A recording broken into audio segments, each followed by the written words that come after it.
Hello बच्चों, क्या आप सुबह उठकर सैर करने के लिए जाते हैं, व्यायाम करते हैं और पौष्टिक भोजन खाते हैं? पौष्टिक भोजन मतलब वो भोजन जिसमें सभी तरह के विटामिन होते हैं और खनिज पदार्थ होते हैं। तो हमें पौष्टिक भोजन ही खाना चाहिए और व्यायाम करना चाहिए। ऐसा करने से हम स्वस्थ रहते हैं, हमारा शरीर चुस्त रहता है और हम सभी काम को मन लगाकर बहुत अच्छे से करते हैं।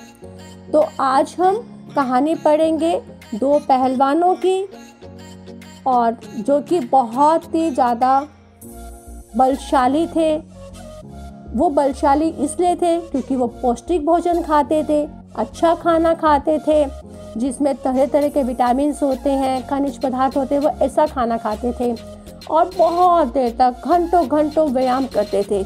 अगर कोई काम अच्छे से किया जाए, मन लगा के किया जाए तो उसमें सफलता मिलती है ना। जैसे मान लीजिए आप बहुत ज़्यादा पढ़ते हैं, लगातार पढ़ते रहते हैं तो आपके बहुत अच्छे मार्क्स आते हैं एग्ज़ाम्स में।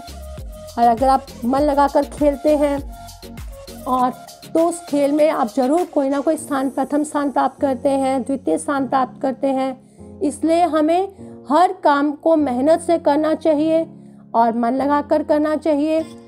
तो चलिए हम अपना पाठ शुरू करते हैं।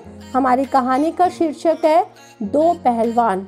ये कहानी दो पहलवानों, एक तो मुखजोर सिंह और दूसरा धरती पटक सिंह, इस पर आधारित है। मुखजोर सिंह और धरती पटक सिंह दो बहुत ही फेमस, बहुत नामी पहलवान थे, यानी उनका नाम दूर दूर तक फैला हुआ था। धरती पटक सिंह ने बहुत से कुश्ती के मैदानों में बलशाली पहलवान, जो बहुत ज़्यादा बलशाली थे, जिन पे बहुत ताकत थी, उन पहलवानों को हराकर उसे बहुत सारे पुरस्कार, बहुत सारे इनाम जीते हुए थे। और वो अपनी शक्ति कैसे बनाए रखता था? वो बहुत देर तक घंटों घंटों व्यायाम करता था और अच्छा खाना खाता था, पौष्टिक भोजन खाता था। और उसका भोजन तो था, वो सामान्य लोग, यानी जो भी सिंपल लोग, हम सब साधारण लोग होते हैं, वो उतना खाना नहीं खाता था, उनसे उसका खाना बहुत ज़्यादा होता था। उसका नाम सुनकर, धरती पटक सिंह, उनका नाम सुनकर ही अच्छे अच्छे बलशाली पहलवान है, उनके होश उड़ जाते थे, वो डर जाते थे उससे। लेकिन एक मुखजोर सिंह था, वो बिल्कुल भी धरती पटक सिंह से नहीं डरता था। मुखजोर सिंह को कभी भी किसी ने कुश्ती लड़ते हुए नहीं देखा था, वो सिर्फ डींगे ही हाँकता रहता था। इसके बावजूद उसकी प्रशंसा का डंका सभी तरफ फैला हुआ था कि दो पहलवान हैं, एक धरती पटक सिंह और एक मुखजोर सिंह। लेकिन मुखजोर सिंह कभी भी कुश्ती नहीं लड़ा था, लेकिन वो वैसे ही काफ़ी फेमस था कि बहुत ज़्यादा अच्छा नामी पहलवान है। तो एक दिन क्या होता है, धरती पटक सिंह के दिल में उसने सोचा कि चलो मैं आज मुखजोर सिंह को पटकता हूँ जाकर। उसके मन में बहुत बड़ी इच्छा थी कि मैं आज उसके साथ जाकर कुश्ती लड़ता हूँ। और वो मुखजोर सिंह को अक्सर कहता था, और मुखजोर सिंह था वो बिल्कुल भी नहीं लड़ता था धरती पटक सिंह से। वो अक्सर कहता था, यही कहता था कि धरती पटक सिंह को तो उसने कई बार पटका है और वो तो उसके नाम से डरता है। तो धरती पटक सिंह को ये बात पता चलती है। उसकी ढींग और शेखी जो बातें थी, उसकी बातें सुनकर एक दिन वो बातें धरती पटक सिंह के कानों में पड़ती है। वो उसके घर में कुश्ती लड़ने के लिए चल पड़ता है। और जैसे ही वो रास्ते में जाता है, एक रास्ते में ढाबा दिखाई देता है उसे, वो वहाँ रुककर खाना खाता है और उस ढाबे का वो सारा का सारा आटा खा जाता है एक बार में ही। और क्योंकि वो बहुत ज़्यादा बलशाली होता है और बहुत पहलवान होता है, खाता बहुत ज़्यादा है, तो वो सारा आटा उस ढाबे का एक बार में ही खा जाता है। फिर वहाँ पे उसको एक तालाब दिखाई देता है, तालाब में पानी होता है, वो तालाब में जाकर पानी पीता है। तो तालाब में बहुत कम पानी बचता है, सारा का सारा पानी वो पी जाता है। जैसे ही उसका पेट भर जाता है, क्योंकि उसे खाना भी भर पेट खाया होता है और पानी भी पिया होता है, तो वो डकार लेता है जोर से और तालाब के किनारे ही लेट जाता है। और जैसे हम सब खाना खाते हैं और भरपेट भोजन खाते हैं, तो हम थोड़ी देर अगर रेस्ट करें तो हमें नींद आ जाती है। ऐसे धरती पटक सिंह को, वो उसे भरपेट खाना खाया होता है, वो कुछ देर आराम करता है तो कुछ देर में उसे गहरी नींद आ जाती है। तो उस तालाब पर, जिस तालाब को देखता है पानी कम होता है ना, उस तालाब पर हर रोज एक हाथी पानी पीने आता था। जब उस दिन तालाब के पास वो हाथी आया, उसने देखा कि पानी तो बहुत कम है। उसको बहुत गुस्सा आया हाथी को, और उसने वहां पर एक आदमी को सोते हुए देखा। वो गुस्से से हाथी चिंगाड़ा उस धरती पटक सिंह पर, और धरती पटक सिंह तो बहुत पहलवान था ना, उसकी आंखें एकदम खुल जाती हैं। वो एकदम उठता है और फटाफट हाथी की सूंड को अपने बगल में दबा लेता है, एकदम तेजी से दबा लेता है हाथी की सूंड को। और वो किसके घर जा रहा होता है कुश्ती लड़ने के लिए? मुखजोर सिंह के घर। और वो हाथी को अपने बगल में दबाकर मुखजोर सिंह के घर की तरफ चल पड़ता है। मुखजोर सिंह के घर के सामने पहुंचकर जोर से चिल्लाता है, मुखजोर सिंह, मेरे डर से तू कहाँ छिपा है? हिम्मत है तो सामने आ और मुकाबला कर मेरे साथ। क्योंकि हमेशा मुखजोर सिंह यही कहता रहता ना कि मैंने धरती पटक सिंह को बहुत बार पटका हुआ है। तो धरती पटक सिंह उसके घर जाके आके चिल्लाता है, तू क्या होता है? नहीं तो कहता है, तू फटाफट बाहर आ, मेरे से मुकाबला कर, नहीं तो तू मेरे पाँव छू और मुझसे माफी मांग कि मैंने ऐसा नहीं किया, धरती पटक सिंह को मैंने कभी नहीं पटका है। तो लेकिन क्या होता है, मुखजोर सिंह ने धरती पटक सिंह की जैसी आवाज़ सुनी, वो एकदम डर जाता है। क्योंकि उसको तो लड़ना भी नहीं आता, कुश्ती करनी भी नहीं आती, वो कभी कुश्ती लड़ा भी नहीं था। वो एकदम धरती पटक सिंह की आवाज़ सुनकर डर जाता है, और डर के कारण क्या करता है, पिछले दरवाजे चुपचाप निकल कर भाग जाता है। और क्या, उसके जाने के बाद उसकी पत्नी बहुत ऊंचे आवाज़ लगा के बोलती है घर के अंदर से ही, अरे वो घर पर नहीं है। उसकी पत्नी, अब उसका जो पति है मुखजोर सिंह, वो तो पिछले दरवाजे से फटाफट भाग जाता है। अब सिचुएशन हैंडल तो करनी थी ना, तो उसकी पत्नी जोर से बोलती है, चिल्लाकर अंदर से आवाज़ लगाकर कि मेरे पति घर पर नहीं है, वो पहाड़ धकेलने के लिए बाहर गए हैं। वो कहते हैं कि वो इतने पहलवान है, वो तो एक पहाड़ को धक्का लगाने के लिए बाहर गए हुए हैं, 8-10 दिनों में आएंगे, वो अभी नहीं है वो घर में। यह सुनकर जैसे उसे आवाज़ सुनी है, धरती पटक सिंह ने हाथी उठाया और उसके आंगन में जोर से फेंक दिया। वो कहता है उसे, अपने पति से कहना कि मैं उसकी शक्ति देखना चाहता हूँ, वो कितना बलवान है। तो आंगन में गिरे हाथी, एकदम आंगन में हाथी गिर जाता है।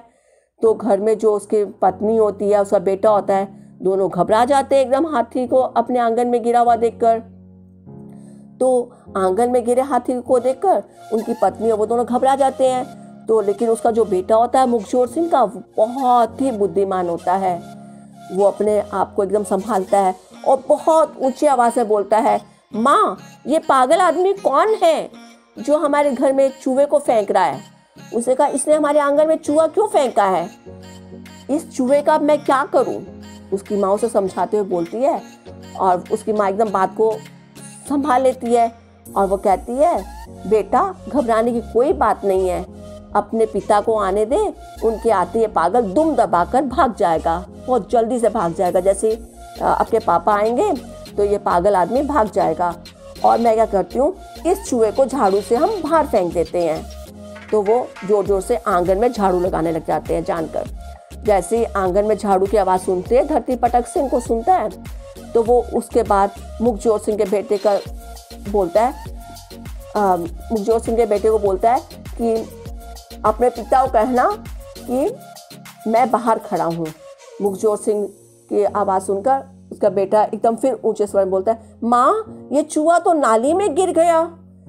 अब धरती पटक सिंह सोचने लगता है कि इसका बेटा ही जब इतना बलशाली है, तो वो कितना बलशाली होगा इसका पिता। तो वह सोचता है और एकदम डर जाता है। कहते हैं ना, जब कोई भी डर जाए तो दूसरा जो है व्यक्ति है उस पर हावी हो जाता है। तो एकदम बेटे की आवाज़ सुनकर कि हाँ, मैं इस चूहे को नाली में फेंक दिया है मैंने। तो कहता है, जब बेटा ही इतना बलशाली है, पापा तो उसका बहुत ज़्यादा बलशाली होंगे। वो एकदम डर जाता है और डर पर उसका काबू नहीं रहता। तो एकदम वो उसे घर के आगे एक खजूर का पेड़ लगा होता है, मुखजोर सिंह के घर के आगे। वो उस खजूर के पेड़ को एकदम उखाड़ लेता है और ऊंची आवाज़ से बोलता है, अपने पिता से कहना मुझे एक छड़ी चाहिए थी, इसलिए मैं बाहर जो आपका पेड़ लगा हुआ है ना, उसको लेकर जा रहा हूँ। क्योंकि वो डर जाता है, वापस जाने लगता है। तो गुस्से में वो उनके घर के आगे जो खजूर का पेड़ लगा होता है उसको ही उखाड़ लेता है और कहता है कि मैं ये खजूर के पेड़ को कहता है कि मैं आज ये छड़ी लेकर जा रहा हूँ, मुझे छड़ी चाहिए थी। मुखजोर सिंह का बेटा एकदम बात को संभालते हुए बोलता है, चिल्लाते हुए कहता है, माँ देखो, वो पागल आदमी पिता की दातुन लेकर भाग रहा है। और पेड़ को दातुन कहते सुना, जैसे उसे सुना कि ये बोल रहे हैं कि जो खजूर का पेड़ है वो एक दातुन है मेरे पिता की, तो जैसे ही सुना पेड़ को दातुन, तो वो धरती पटक सिंह की आंखें फटी की फटी रह गई। बहुत हैरान हो गया कि कितना बलशाली है मुखचोर सिंह, और वो डर गया और उसे विश्वास हो गया, ये बात उसको यकीन हो गई कि मुखचोर सिंह से कुश्ती लड़ने पर वो जरूर हार जाएगा। और ऐसा सोचते वो वहां से भाग खड़ा हुआ। कुछ देर बाद क्या होता है, मुखचोर सिंह घर वापस आता है और अपने बेटे से पूछता है, कहाँ गया वह गप्पी? वो कहता है, वो गप्पी कहाँ गया जो बातें करता रहता है हमेशा? तो बेटे ने उत्तर दिया, वह हमारा खजूर का पेड़ लेकर भाग गया है। पिता को एकदम गुस्सा आ जाता है। वो बोलता है, मेरा बेटा होकर तूने मेरा नाम डुबो दिया और उसे तूने कोई जवाब क्यों नहीं दिया? तो उसका बेटा कहता है कि मैंने जवाब तो दिया था, लेकिन वो तब तक खजूर का पेड़ उखाड़ चुका था। उसका पिताजी गुस्से में कहता है, चला मैं तेरे को नदी में फेंक कर आता हूँ। मुखचोर सिंह ने अपने बेटे को कंधे में बिठा लिया और नदी की तरफ चल पड़ा। नदी गांव से बहुत दूर थी। पैदल चलता रहा। रास्ते में सोच रहा था कि उसका बेटा रोएगा रास्ते में तो वह समझाकर उसे माफ कर देगा, लेकिन जो उसका बेटा था वो भी आराम से कंधे पर बैठा रहा। जैसे आपके पेरेंट्स अगर आपको डांटे, आप अगर रोती हो तो आपको मना भी लेते हैं ना आपके पेरेंट्स, तो उसने सोचा कि ये बच्चा भी रोएगा मान लो तो मैं उसको मना लूँगा और उसको माफ़ कर दूंगा, लेकिन उसका बेटा भी आराम से बैठा रहा कंधे पर। तो मुखचोर सिंह जान के उसको डराने लगा, बेटा नदी आने वाली है, नदी पास में ही है। तो बेटा बोला, हाँ पिताजी मुझे पता है नदी पास ही है, मुझे नदी में से जो लहरें उठती है ना ऊंची ऊंची, कहते हाँ मुझे लहरें उठती हुई दिखाई दे रही हैं। अब बेटे की आवाज़ सुनकर उसके पिता का जो क्रोध था, उसको गुस्सा आया हुआ था, वो शांत हो गया। उसने उसे कंधे से उतारा और पूछा, सच सच बता मुझे, तूने उस आदमी को कुछ कहा या नहीं?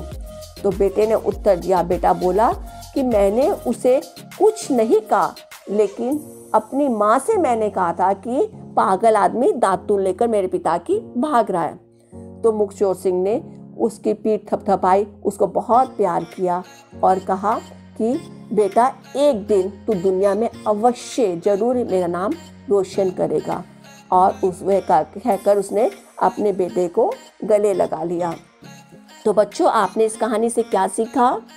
एक तो ये सीखा कि हमें बड़ी से बड़ी मुसीबत आने पर भी कभी हिम्मत नहीं हारना चाहिए। अगर हम बुद्धिमानी से काम करेंगे, समझदारी से काम करेंगे, तो हम हर मुसीबत का सामना कर सकते हैं, आसानी से कर सकते हैं। आपने देखा जैसे धरती पटक सिंह बहुत ही बलवान था, बहुत बलशाली था, पहलवान था, और वो मुखचोर सिंह के घर आया जो कि बिल्कुल भी कुछ नहीं रह सकता था और वो डर के भाग गया। लेकिन उसके बेटे ने कैसे बुद्धिमानी से अपने पूरे परिवार को बचा लिया। वो बिल्कुल नहीं डरा, उसने सिर्फ समझ से काम किया। जरूरी नहीं कि हर बात में लड़ाई झगड़ा ही उस बात का सॉल्यूशन होता है।